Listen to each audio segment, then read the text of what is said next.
Hello friends, வணக்கம். This is Muthuraman from Winways CAS. நான் உங்களுக்கு ஒரு வாக்குறுதி கொடுத்தேன். நான் சொல்றதெல்லாம் மட்டும் நீங்க செஞ்சீங்கன்னா, அதாவது மூணு பக்கம் இருக்கிற விஷயங்களை மட்டும் மனப்பாடம் நல்லா புரிஞ்சுட்டு மனப்பாடம் பண்ணிட்டா, உங்களை ஆங்கிலத்தில் பேச வைக்கிறதுன்றது எனக்கு மிகப்பெரிய கஷ்டமே கிடையாது. மிக மிக சுலபமான விஷயம் அப்படின்னு நான் உங்களுக்கு வாக்குறுதி கொடுத்தேன். அந்த வாக்குறுதிப்படி இப்போ நான் ஸ்க்ரீனில் பார்க்குறீங்க இல்லையா, இந்த விஷயங்களை நீங்கள் மனப்பாடமாக தெரிஞ்சு வச்சுக்கணும். ப்ரோனவுன்ஸு, அடுத்தது ஆக்சிலரி வேர்ப்ஸு, அடுத்தது இரெகுலர் வேர்ப்ஸு, அடுத்தது கொஸ்டின் வேர்ட்ஸு, அப்புறம் 5வது வேர்ப் ஃபார்ம்ஸு, அதுக்கப்புறமா ப்ரொனன்சியேஷன்ஸ். ஓகேங்களா? இதோ அந்த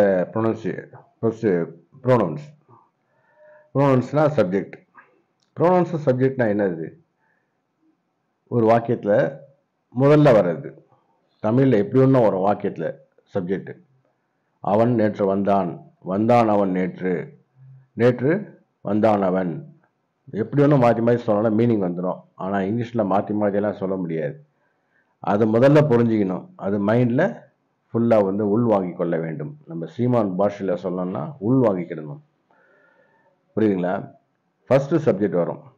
சப்ஜெக்ட் உலகத்திலேயே உள்ள ஆங்கில வாக்கியம்னு கிடையாது, எந்த வாக்கியமாக எந்த மொழியாக இருந்தாலும் சரி, 7 விதமான சப்ஜெக்ட் தான் இருக்குது. 7 விதமான சப்ஜெக்ட் தான். அந்த சப்ஜெக்ட் தான் மேலே கொடுத்துருக்கேன் ஸ்க்ரீனில். ஐனா நான், வீணா நாங்கள் நாம், யூனா நீ நீங்கள், ஹீனா அவன், ஷீனா அவள், இட்டுனா அது, தேனா அவர்கள் அவைகள். இதை மனப்பாடம் பண்ணி வச்சுக்கணும். அதுக்கு அடுத்தது ஆக்சிலரி வேர்ப்ஸ், துணை வினை சொற்கள் சொல்கிறது. இதுதான் சப்ஜெக்ட் சிங்குலரா ப்ளூரலா, அப்புறம் ஃபர்ஸ்ட் பர்சனா, செகண்ட் பர்சனா, தேர்ட் பர்சனா, பாசன்ஸா, ப்ரெசன்ஸா, இது அத்தனையும் சொல்லக்கூடியது இந்த வார்த்தைகள். ஸோ இந்த வார்த்தைகளை மனப்பாடமாக தெரியணும். மனப்பாடமாக தெரிஞ்சால் மட்டும் போதாது, அது எங்கெல்லாம் எப்படி பயன்படுத்தப்படுதுன்னு சொல்லிட்டு தெரியணும். அதெல்லாம் நான் பின்னாடி சொல்லி தருவேன். இது இப்போ பார்க்குற ஸ்க்ரீனில் பார்க்குறது அத்தனையும் பின்னாடி சொல்லி தருவேன். ஆனால் மனப்பாடம் பண்ண வேண்டியது முதல்ல உங்கள் வேலை. மனப்பாடம் என்னது? ஆம், இஸ், ஆர், வாஸ், வேர். இது மட்டும் எப்படி பயன்படுத்துறது நான் பின்னாடி சொல்லித்தரேன். ஆனால் ஆமிஸ் ஆர் வாஸ் வேர்லாம் ஆக்சிலரி வேர்ப்ல வரும் அப்படின்றது உங்களுக்கு தெரியணும். மனப்பாடம் பண்ணணும். Am is are was were, do does did, have has had, இதெல்லாம் மனப்பாடமாக சொல்லணும். Can, could, will, would, shall, should, may, might, dare, need, used, ought, must மனப்பாடமாக சொல்ல தெரியணும். மீதியை நம்ம பின்னாடி பார்ப்போம். ஓகேங்களா? அதுக்கடுத்தது இர்ரெகுலர் வெர்ப். இர்ரெகுலர் வெர்ப் மட்டும் தெரிஞ்சாலே போதும், நீங்கள் ஆங்கிலம் ஃப்ளூயண்ட்டாக பேசலாம். உலகத்தின் எந்த மூலைக்கு ஒன்றும் போய் பேசிட்டு வரலாம். இர்ரெகுலர் வெர்ப் மொத்தம் எவ்வளோ இருக்குன்னா ஒரு 150 200 வெர்ப்.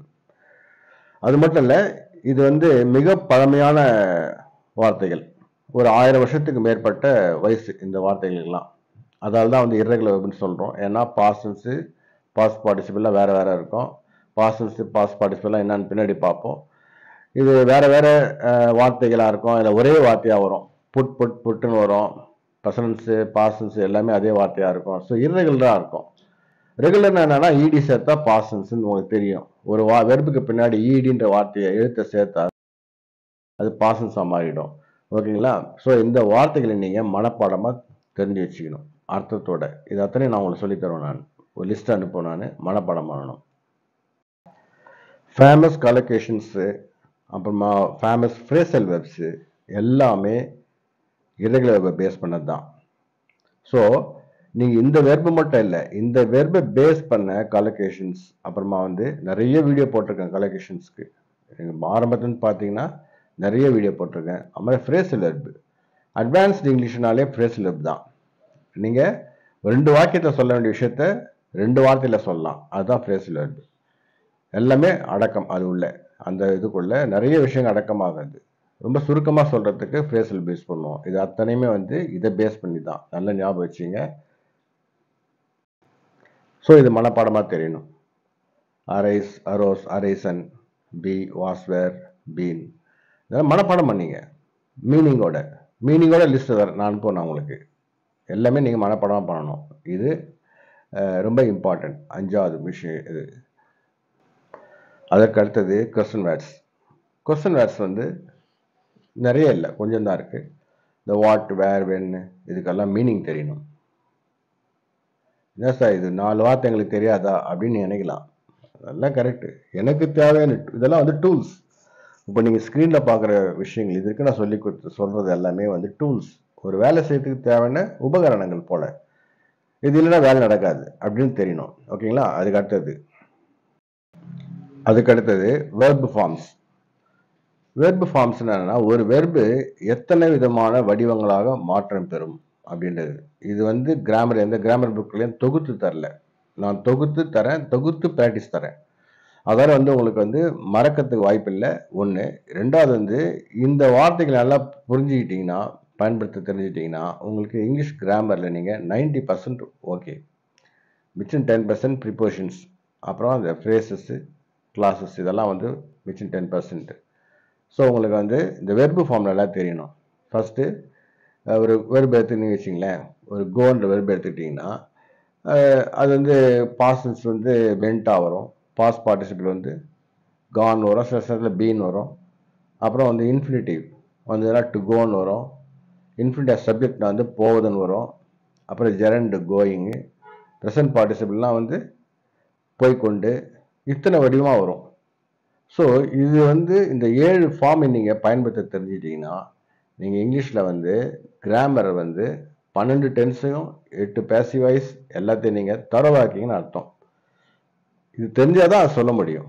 ஸோ இந்த மீனிங் எப்படி கொண்டு வந்து மட்டும் நீங்கள் நான் ப்ராக்டிஸ் தனி கிளாஸில் ஏற்கனவே வீடியோ போட்டிருக்கேன், லிங்கை தரேன். உங்களுக்கு தனியாகவும் சொல்லித்தரேன். நான் அதை ஞாபகம் வச்சுங்க. இதை மட்டும் நல்லா தெரியணும். உங்களுக்கு மனப்பாடமாக புரிஞ்சிக்கணும் அந்த வார்த்தைகள்.